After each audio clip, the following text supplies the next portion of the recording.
This week is my long-awaited follow-up news video on the Galaxy Z Fold 2. Has Samsung learned anything from the first Galaxy Fold? Well, let's go ahead together as a people and check it out.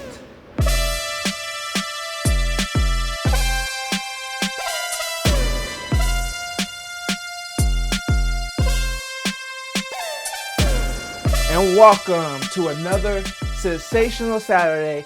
This is Mike, and this is Mike Text It Out. And what are we talking about today? We're talking about the Galaxy Z Fold 2.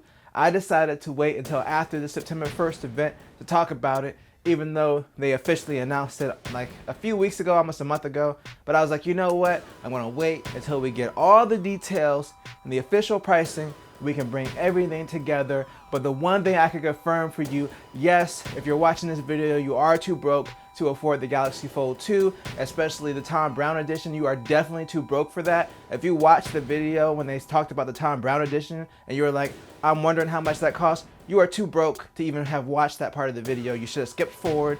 No, you're too broke for it. So yes, it is confirmed the Galaxy Fold 2 will still be $2,000, which honestly, I was hoping that they bring the price down to make it, a more affordable phone, to get it into more people's hands, but it's not going that way. And the Tom York, I don't keep wanting to say Tom York, it's not a Radiohead edition.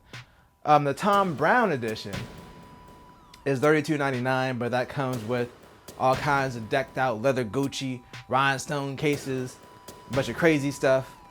Tom Brown, fashion designer designs, and it comes with a phone and special edition Galaxy Buds and the special edition watch, and it's really fancy. It's a cool design, to pay $32.99 for something that's literally gonna be obsolete in like a year, because it's not like you're buying like a nice watch, like a regular watch, or a nice belt or something like that. You're literally buying hardware that's gonna be outdated at some point. I mean, it's not like in a year you have to go buy a new phone if you buy a Galaxy Fold, but you know what I'm saying. Like it's finite, it's weird.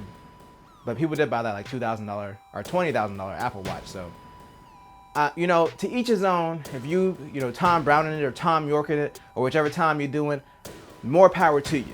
But let's talk about this Galaxy Z Fold 2. So I did my video about the leaks. When that was a thing, when that blurry photo leaked, and went over all the speculations about how they're gonna make the outside screen bigger and all this stuff, and I went through the stuff that I wanted to see, which would have just been them getting rid of the selfie cam inside altogether. But they did the hole punch, which is a lot better than the big notch they had on the first Galaxy Fold. It is overall an improvement. They made the outside screen normal size. To me, it looks a little bit weird when it's fully closed, that front screen still, because the hinge sticks out, and to me it kind of looks like the hinge should be like a part of the phone, or there should be some screen there. Just from the pictures and the unboxing videos that I see, because as much as I'd like to do an unboxing video, unfortunately I'm one of those broke people that's just too broke to afford this phone. So I will never do an unboxing video for it. We'll never say never, but it's extremely unlikely. So, that's our path in life. That's my path in life, and I'm stuck with it. That's what I'm living with. I'm too broke for this phone. But the outside screen is way better. It's actually usable as a phone. You could probably use this as an actual phone. That's cool. The part that's cool to me was that they're adding the option to take selfies with the back camera. So if you unfold the phone, you can use the back camera to take selfies, and then the front screen, the smaller screen, would be like the viewfinder for it. So if you don't want to use a selfie camera, if you want a really good quality selfie, you can use the back camera. To me, that makes sense, and which is more of a reason that they could kind of just go without having a selfie camera inside the unfolded phone at all. But the hole punch is really so out of the way, at least from the pictures I saw, that it's livable. I still think, in my opinion, it'd be better if they just didn't have a camera inside the unfolded phone. So you're gonna be like, this, take a selfie. It's not gonna be that much different if you just flip the phone around and you're like, this, take a selfie still. So it is what it is. But overall, the design is way better. This feels like a completed product. It still feels like they're trying to find their footing for what the product is. Because the first Fold was like, look, we made a folding phone. This phone folds. That was the whole thing. It really didn't do anything that was that different from any other phone, except for it was bigger and they gave you a little bit more space in some apps. But that was just like, oh, we made a folding phone. That was the first one. This one, they're really trying to give it more of its own identity. If you notice, it took some cues from the Galaxy Z Flip, where you can have it, halfway open, and it kind of gives you like a tabletop laptop type mode. So like they gave the example of watching a YouTube video.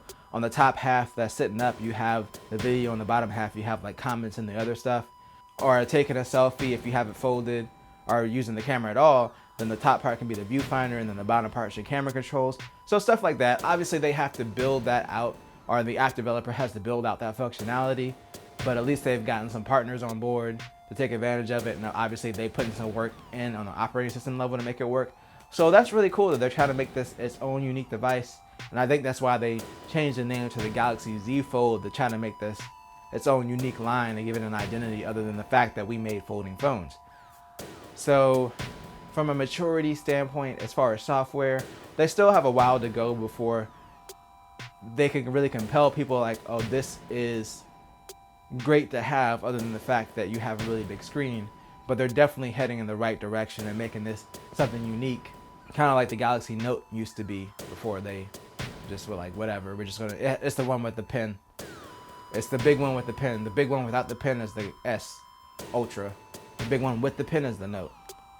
Before they got to that point, that's kind of, the Note used to be its own thing.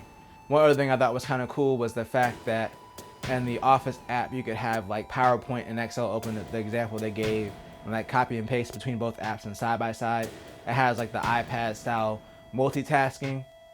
And in a phone, like if you really want a phone that's gonna be good for like, business on the go, this seems like the ideal phone. Like it may seem expensive to us, and it is gonna be expensive to the early adopters, but I think the people that really need a phone like this will be like the next level, like multitasking on the next level on the phone versus carrying around like a tablet or a laptop. This can really be your phone and your tablet, and then you can still have your laptop for when you really need it. And I think that's part of what they're trying to sell with the Galaxy Z Fold 2. Now there's still a lot of questions because there's not a lot of information out about it. People just got the review samples. Is the durability, so we still don't know. It looks a lot more durable than the first one. I mean, I never held the first one either, but just seeing the other videos, people holding it, it looks like a much more solid phone than the first Galaxy Fold. Like I don't feel like, I feel like it could possibly survive a 3-foot drop, whereas the first Fold, you dropped it on a pillow like 1 inch from it's done. It's done. Like you just sit down on the couch a little bit too hard, like your pocket hits the pillow, and you're like, oh, well, I'm gonna go buy a new phone. It's done. That was the first Galaxy Fold. This one looks like it could actually survive like an inch or two, or maybe even 3 feet. So we kind of went over the screen. I told you, in my opinion, it would look better without the hole punch or any camera at all, but that's just my opinion. I'm sure there's people that use it that probably like having the selfie camera inside and outside and being able to use the other camera for selfies and having 3 selfie cameras for no reason. But that's the thing. And then the other thing that my major criticism was the price. But honestly, after Microsoft announced it's not really a folding phone, it's more of a dual screen phone. It folds, yes, but it's not like a single screen. But they announced it and they said it was gonna be $1,400, and I'm like, yeah, the Galaxy Z Fold 2 is definitely gonna be $2,000 still, because they're charging $1,400 for that. And it's not like, I'm not knocking Microsoft's Surface Book or whatever their phone is called, tablet phone thing. I mean, people seem excited about it. The bezels are kind of big. Like they got some big foreheads going on that phone. It's bigger than my forehead. Like it's a stacked forehead, and my forehead's already stacked. That thing is stacked. Like every time I open it, I'm like, why you got all these foreheads in here?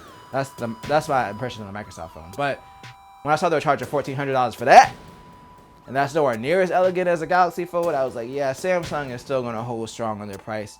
This technology is still very expensive. It's still literally putting 2 phones into one. So from that standpoint, like if you were to put 2 Galaxy S20s together, then yeah, they would be $2,000. Like if you just bought 2 and taped them together, they'd be around $2,000. And I guess that's the way they're looking at it. And I guess Microsoft did that with 2 mid-range $700 phones. They just taped them both together and then took the foreheads from some other extra phones that were laying around and just take the foreheads on top of those. And that was like an extra $200 on top of the price. What I like that Samsung is doing is making this its own unique experience, because the Z Fold 2, more than everything, proves that they can get this phone working. Do I think it's probably going to be the perfect phone durability wise? No, but they did do a lot better than they did the first time around, and it definitely looks a lot more polished than the first one does. And I'm really excited to see where they go going forward. And hopefully they keep iterating on this, and the price will eventually come down once these parts become more affordable, once this becomes more of a commonplace thing, once it's more widely adopted, other manufacturers start doing their folding phones or whatever. The price will come down, I'm sure. It'll probably eventually get to like around $1,500 if they're keeping in line with their current lineup. We'll have to see what happens. But anyway, I think it looks really cool. Like, I think Samsung really knocked it out of the park altogether with this Galaxy Z Fold 2. But let me know what you think, and I will be back on Tuesday with another super cool unboxing. But until then, make sure to tell a friend, tell a coworker, like, share, and subscribe, and always do at least 2 things at the same time. Peace. What if they make foldable foods, like a foldable taco? A taco that folds. That'd be crazy. Like, what if it already exists? What if it already exists?